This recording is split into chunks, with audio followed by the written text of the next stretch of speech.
Go live.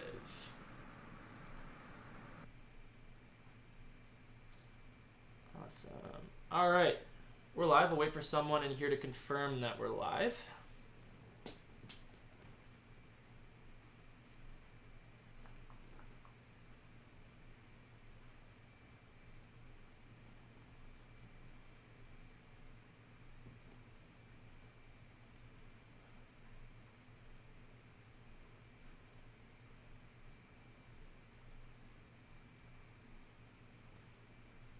Good to go? All right. We are live. Thank you, everyone, for joining us for the monthly Shade Protocol developer and kind of protocol update. We got a really big crew here. Last month's was a lot quieter. We've been heads down building leading up to June 7th and 8th at Decentral, Texas. Super pumped about that. But before we dive into the state of Silk and where things are at with development, I want to first open the floor to two new members of the Shade Protocol team that have been just awesome contributors right out of the gates in terms of business development, marketing. I want to just kind of give them the chance to introduce themselves to the community. So without further ado, Logan, if you want to take us away, and then Judd afterwards. Yeah, for sure. Thanks, Carter. Hey, team. I'm Fisco. Been on the team for 3 weeks now, and I've been focusing on product design, product development stuff, and business development, and then just a bunch of other business operations tasks that kind of come up. But that's kind of the lane that I'll be in, the product side and business development side. So you'll see me around in the chats and everything. Cool. Thank you, Logan. Judd. Hey guys, my name is Judd. This is my ending of my first week on the team, and I've been doing UX UI design, helping out on the marketing side of things, applications and products and things, and social media management, campaign planning, that sort of thing. So if you see us on social media, that's me. Thank you, Judd. Super excited to have you guys joining the team. Another fun thing to celebrate is we have 3 dev interns joining next week. So we have 3 new developers joining the protocol for the summer. Super pumped to see them get plugged into the ever-growing team. So now that we're done with those intros, I want to pivot here to the obvious, the state of Silk. We saw everyone seeing what's happened with Terra. We had the crash go to 0 in terms of UST and Luna. And for Shade Protocol, everyone's asking, like, what's next? Like, you guys were very much, inspired by Terra. How does this impact us as a community? How does this impact the stability and the design of the system and what's going forward? And so to have the answers to those questions today, we have S-Beam kindly joining us, one of the core developers of Shade Protocol. So I'll kind of open the floor to you, S-Beam, to kind of speak your thoughts on this and kind of give an update on this component of the protocol. Sure. So hi guys, I'm S-Beam. The first thing I'll say is that if I'm going to go over everything at a really high level. I just did a House of Shade podcast episode last week where I go deep into Lend, how it works, and how you can use it. So if you're interested in more detail, I would go watch that after this. So with that said, what we've been working on is a lending protocol. We announced it, I think, a couple of months ago at one of these roundtables. And the idea was that it would be an over-collateralized stablecoin. It would be an over-collateralized backing for Silk. And if you don't know what that is, basically you would deposit, say, a Bitcoin, and you could borrow Silk. That Silk gets minted, and then when you repay the loan, the Silk gets burnt. If the value of your collateral falls below a certain threshold, you get automatically liquidated, which burns the Silk. So the idea is that it keeps the amount of Silk in circulation less than the value of its assets. And then if we have a situation like we had with Terra Luna, where the value of the backing starts going down, we have a liquidation mechanism, and it's actually profitable for liquidators to liquidate. So that's the sort of incentive to ensure the system is stable. At a high level, what happens is that when you borrow the Silk, the protocol will value the Silk at the current peg price, no matter what. So if the peg is $1.05 and the market price is $1.07, you're free to mint that Silk at $1.05, sell it for free profit. Same in reverse. If you repay a loan and the peg is $1.05, but the market price is $1.03, you can buy the cheap silk, repay your loan at a discount. Those two market dynamics are what keep the peg. And some similar coins are DAI from MakerDAO, Magic Internet Money from Abracadabra. These are two large coins that have effectively proven the over-collateralized model to be a very stable backing. Even before Terra Luna, we were going to have over-collateralized backing, and we wanted it to work in parallel with the algorithmic backing. And so all that's really changing is the ratio of how much Silk is backed by the over-collateralized model and how much is going to be backed by the algorithm. We don't have the details yet exactly on what those percentages are. We're doing a lot of economic modeling. We'll probably share some of this in a blog once we have more concrete data, because it's actually interesting stuff. But right now we're still trying to figure that out. Contract-wise, the lending contracts are mostly ready to go. We're going to make a couple more tweaks, a couple more optimizations, get it audited and everything before we actually ship. But we're in a good place coding-wise, and the primary activity right now is just economics. Amazing. Thank you for that update, SBeam. And just to be clear, like one of the dreams of Silk is to have modularity, so that in the future we can modify the redemption and stability mechanisms and the issuance mechanisms. We want to give ourselves the flexibility to make Silk more dynamic over time. And for now, we're starting with the most safe possible and proven model, which is the over-collateralized model. But we want to give ourselves the flexibility that if we do proper simulation and proper due diligence, that we can continue to make Silk more and more dynamic and capital efficient. Of course, prioritizing security and stability within all of this. So, Espen, do you want to maybe briefly talk about like what those simulations kind of are looking like, and what that process has looked like so far? Yeah, sure. So we're building a simulation tool and constantly adding different market parameters. So, for example, a very simple parameter is what percent of Silk is over collateralized. What is the total ratio of all the collateral we have backing Silk versus the value of outstanding Silk? Obviously, the peg of Silk is going to change, and the value of the collateral is going to change. We want to understand how what is sort of a safe threshold. How much collateral do we actually need in reserve to handle severe catastrophe, like a very significant depeg event, or a flash crash, or an exploit in one of our tokens, something like that. There's other things that we want to factor in as well. For example, in order to liquidate these loans, we have to use liquidity on-chain for secret. So even if we have a lot of confidence in Bitcoin, say, but there's only $2 million of liquidity of Bitcoin on secret network, that kind of sets our cap on how much Bitcoin we can accept, no matter how much confidence we have in Bitcoin. So we want to simulate what are the right parameters for lending based on on-chain liquidity. Then we want to factor in things like, what if that liquidity is owned by us? What if that liquidity is owned or by others and they're letting us borrow it? Stuff like that. There's other kinds of things too, like how is the peg going to move depending on the demand? So obviously, managing the demand, making sure that there's enough utility for Silk is something that we need, because that's what's going to keep the peg healthy. That's what's going to make people want to borrow. And so we're going to simulate on-chain liquidity, simulate AMMs, and then say, how much Silk can we have in excess in supply and still have a healthy peg? Something like that.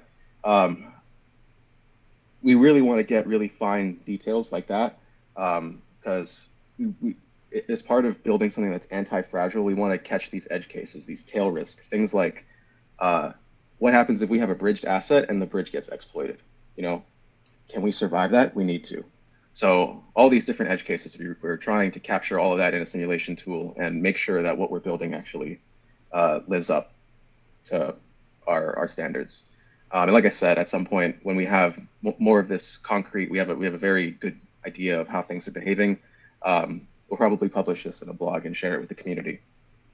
Very cool, yeah. So, and that's something, if you're someone watching this and you want to get plugged in, once those simulations are out there, we'll for sure be looking for the community to jump in and to iterate on the model and give critical feedback on the model. We want as many people challenging these frameworks as humanly possible. Of course, in a constructive way. Of course, backed by logic and reasoning and experience. And so super look forward to getting the community involved with that feedback. So thank you, S-Beam, for the rundown on that. I believe there has been something that has been under development for a while. And we actually, the other day, there was a standing ovation and a round of applause with some developers. So Kyle, I'm going to let you take it away here. Talk about the state of some stuff. We'll keep things ambiguous leading up to June 7th and 8th, but let you take Sure. the here. Yeah, thanks, Carter. I'm Kyle. I'm one of the backend smart contract developers, and for the last stretch, have been working on an application for the protocol that I think is going to bring some really nice functionality, and that I think the community is really going to enjoy. Can't give specific details for it quite yet. We're unveiling all of it very, very soon.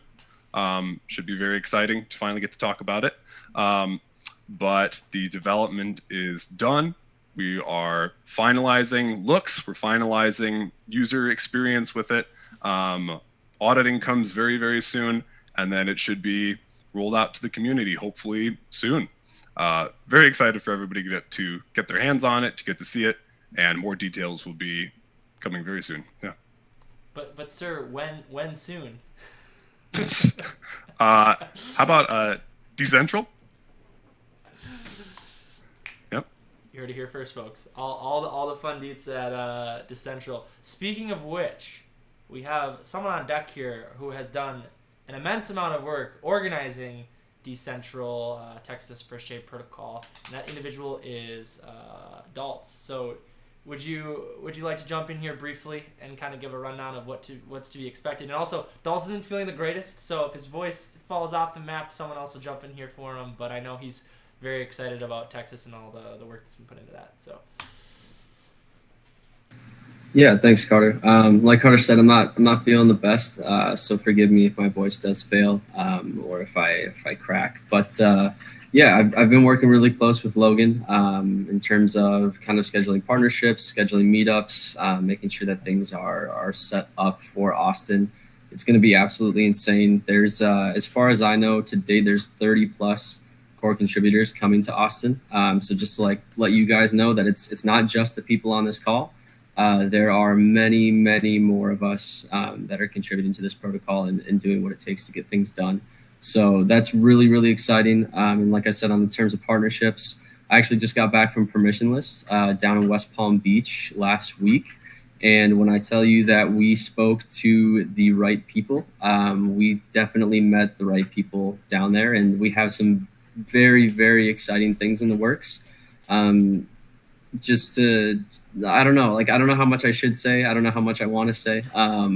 But there's definitely a lot more to be revealed down in Austin, Texas. And like Kyle said, the product that he's been working on for the last 2 months or so is finally ready. We're going to be auditing it soon, and that's going to be released in Austin, Texas.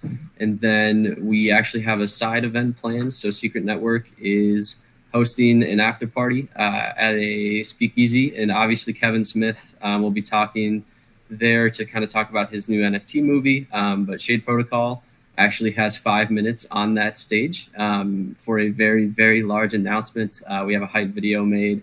Carter will be up there with a mic. So it'll be a very exciting time. So make sure that you come to that. If you can't come to that, or if you don't know how to get to that, please contact me. Please contact someone on the team. We will make sure how that we can get you there. We want there to be more Shade t-shirts than Secret Network t-shirts. So, but otherwise, that'll be a really, really fun announcement. But yeah, no, Decentral is going to be amazing. Make sure you're there. Make sure to try your hardest to get there. And if you can't, everything will be live streamed by the House of Shade guys as well.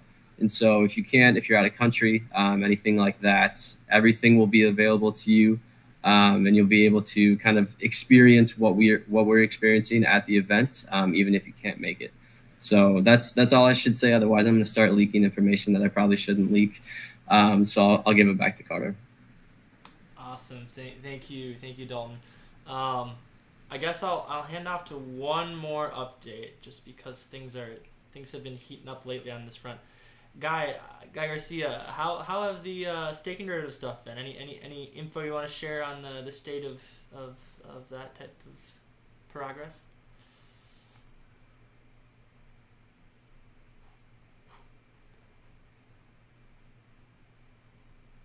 Oh, do we not have Guy here? I don't think Guy's here yet. Oh. Yeah, I don't think. I was gonna say. Yeah. I was like, he's really leaving us hanging. Well, long story short, Guy has been making some wicked good progress on the staking stuff, and with staking derivatives, super interesting functionality being introduced with that. So I guess we can't share anything about that yet. I was hoping he could maybe leak a little bit. That's all right. Let's see here. Could we maybe do a brief? We could just open this up to Q&A for like five-ish minutes, and then if there's any questions about anything, 5-10 minutes, we can roll through that, and then call it a closure for the May 7th roundtable. Yeah, that's more than fun. I was gonna say Guy Garcia is actually like very under the weather, so he unfortunately wasn't able to make it. But yeah, we can do like a 5-minute Q&A here. I know Mindtrap had some questions. Looks like Charles E's been in the chat as well. So if anybody does have any questions for the team, feel free to ask him in chat, and then we'll kind of ping back and forth on who's best to answer it.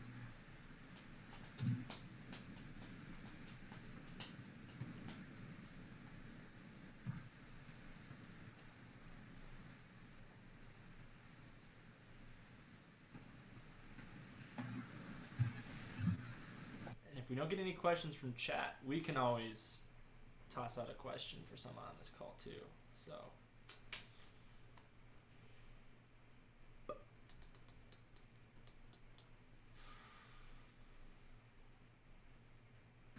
Mindtrap, maybe you can clarify, what do you mean by trying to run the same numbers that made Luna collapse on a smaller scale? Carter, I don't know if you can I don't fully understand that question, but if you have some insight. Sure. So I think the implications of that type of question is, so Terra obviously got attacked at a certain scale, right? They're like a $20-30 billion protocol. And I think the question is saying, like, what would a similar attack look like on a smaller scale? Like, let's say we're a $50 million protocol, $100 million protocol. Can we simulate a similar attack against Silk at a smaller scale? And I think SBeam, you could probably take it. The answer is like yes, we can. We can hypothetically be simulating depth of liquidity. We can be simulating some of these attack vectors. One thing to note though is that Terra was extremely exposed to centralized exchanges as well as off-chain liquidity. And so the level of speed that was available for people to arb from on-chain back to those places that were in essence being attacked was pretty slow to propagate. And so we actually do have a localized advantage, at least when you're smaller, in that we're not spread out to a bunch of different chains, a bunch of different liquidity pools. It's very much like focused specifically on this network. And so that is something to account for. And actually, I think in terms of growth strategy, it's something to be learned from too, that we want to be careful with how quickly Silk is spread to other chains and to centralized exchanges. These are things that have to be studied very, very carefully, things that have to be modeled, and Terra has definitely given us a data set to learn from. I myself have had excellent conversations with people that were part of that community too, that have been studying what's been happening. So rest assured, due diligence will be done on these things, and SBeam and the simulations and models that are being built out by him and his crew will be integral in kind of adding proofing to all of this. Yeah, awesome. And then it looks like Melch asked if we're going to be revealing products specifically at Decentral. I will answer that. Yes, there will specifically be product reveals in Decentral, at Decentral, possibly more than one. So we'll see how that goes. But Charles Lee also asked, is it wise to have Silk on centralized exchanges just due to what happened to Luna? It's a very interesting question. Muhammad, I want to let you take your crack at it. I have my opinion on this one too. Go for it. Yeah, there's definitely a mixed opinions within the team with respect to having Silk on centralized exchanges. But for growth, we definitely need to tap into all markets, be it centralized exchanges, DEXs, different networks, off-chain accounts as well, right? Like every type of network is where we want Silk to be adopted, and that's where we want to go. I think what really matters is how fast can we like communicate by external networks to directly on chain on secret network on the Shade protocol DAO. I think that's what really matters, and as long as we have the speed and the accuracy to make sure that nothing goes off chain, off-chain issues do not propagate down to the DAO. I think that's what really matters. And as long as we have that speed and credibility to transfer, I think we can maintain off-chain transactions. And hopefully, when we have all those solutions built out, we can go and list on like all the central exchanges, other protocols, etc. Yeah, I think that's a good answer. I would also add to that I think there's a really big risk when, so if you think about like for UST, like what is that price feed on like CoinGecko or CoinMetrics, right? Like ultimately it's an aggregation of volume across all different sources. It's an aggregation of like liquidity across all different sources. And so I think the risk of having something like Silk on centralized exchanges is if those centralized exchanges become a bigger source of truth than something that's like decentralized and is like directly plugged into the stability mechanism. So it's like we want to get on those centralized exchanges, but if they're accounting for 90% of Silk's trading volume and liquidity and the decentralized exchange is only 10%, then like in essence 90% of your system and like what represents Silk stability is kind of out of your control, right? Like that you can't necessarily control these centralized exchanges, you can't control market makers, you can't stop people from opening up perpetual shorts on these things. So I think like part of the simulating needs to be like a very clear understanding of like how much liquidity is existing on centralized exchanges versus decentralized exchanges, and like what does it mean to grow Silk in lockstep with like it's safe, secure growth through decentralized exchanges. And so it's a very fascinating problem, and this is where Mohammed's right. Like there's definitely differing philosophies. It's like we know in order to grow, accessibility is key. We also know it needs to be safe. So I'm by default suspicious of centralized exchanges, but they are an important part of growth. So it's always going to be the juggling and the simulating that's going to have to come up with answers to some of these sometimes philosophical questions and sometimes not. Sometimes it's just these are just factual risks that exist. So great question.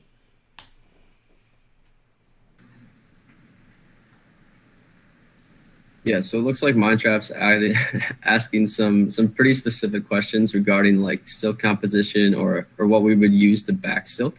I don't know how in the weeds we want to get with composition, but I know that I think there are some potential collaterals that we have discussed in regards to like what we would back Silk with. So if you want to answer that one really quick. Yeah, SB, I think you're probably best positioned on risk parameters for collateral backing Silk. Yeah, sure. So we don't have a final list, but in general, we want the guiding principles are we want native assets, so that eliminates the bridge risk entirely. We want uncorrelated assets. So, for example, what that might look like is in a bear market, stablecoin LPs are more desirable than Bitcoin. So having a Bitcoin vault and some stablecoin LP vault are two uncorrelated vaults. So that means there's always going to be borrowing activity in all market conditions. There's some more experimental stuff. I don't know how much I should say, but down the line, we have options. I'll leave it at that. We have some very interesting options.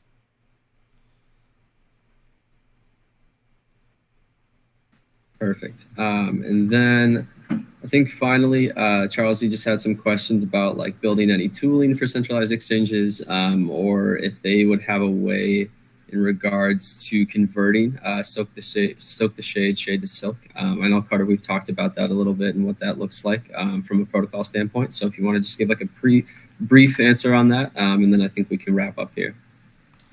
So I think fundamentally, the ability for an entity to mint Silk is a liability, right? So we have to compartmentalize this, right? There's the over collateralized model where anyone can come in, put up an over collateralized amount, mint out Silk, right? Like that's very, very safe. Now, where the risk gets introduced is burning Shade for Silk or burning Silk for Shade, right? Like that is the supply absorption mechanism that Terra kind of pioneered, proved that it works well, but certain long tail risks, it can become disastrous. So generally speaking, the only entities that should be capable of doing that are trusted actors. And like I think our default assumption is that the only trusted actor is the protocol itself, right? Like the ability to issue a liability, without technically like collateral backing, but by like burning shade with that supply absorption mechanism. It's like the protocol is technically the only thing we can trust collectively as a decentralized community. So what would it mean to like coordinate with the centralized exchange? Like, oof, like you're starting to like deviate more to like a centralized solution. And I think one thing we have to consider is having like emergency backup plans. So like with Terra, when everything went south, what does it mean for like your decentralized community to like hit a button together where like instantly there are options on the table that are more centralized that can like solve the immediate problem? So maybe in that type of scenario, there is some sort of collaboration that happens between arbitrage, centralized exchanges, certain primitives that can help restabilize the system. We don't know what that looks like. I don't know what that looks like. I'm just saying, on average, trust no one except the protocol, but maybe there is a situation where like you start to open up some of those stability mechanisms to more and more entities. And yeah, if you couldn't tell, many of these ideas are still in flux. There's like so much research to be done, and that's ultimately why we're launching it modular. We're not going to sprint ahead and add in a bunch of different complex redemption issuance components until we feel really, really good. And if that means we need 2 years or 9 months or 3 months or 5 years before something changes with Silk, then we'll take that time. Whatever it takes to be very, very confident in adding in any sort of quote-unquote algorithmic components, the ultimate taboo word right now. So.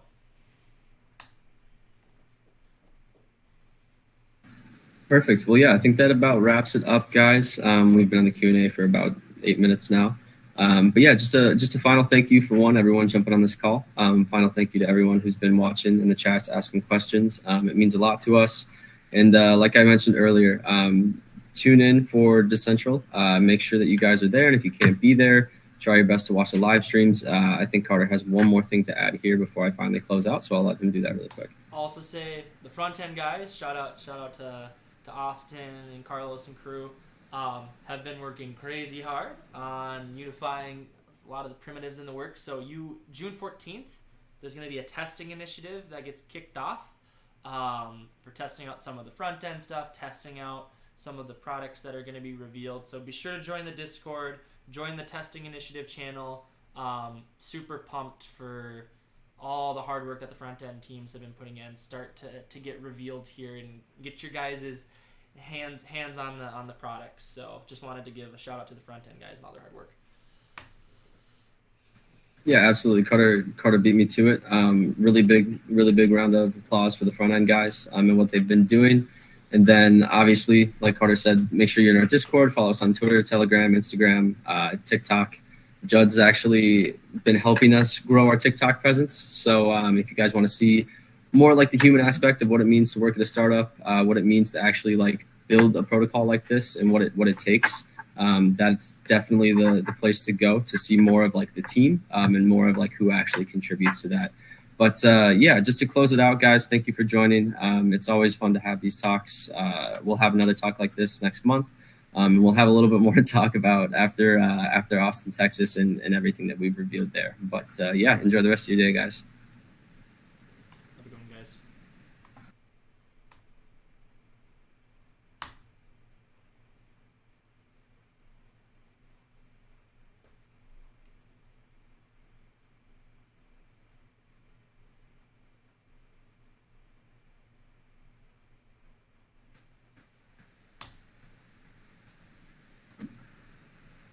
Carter, did you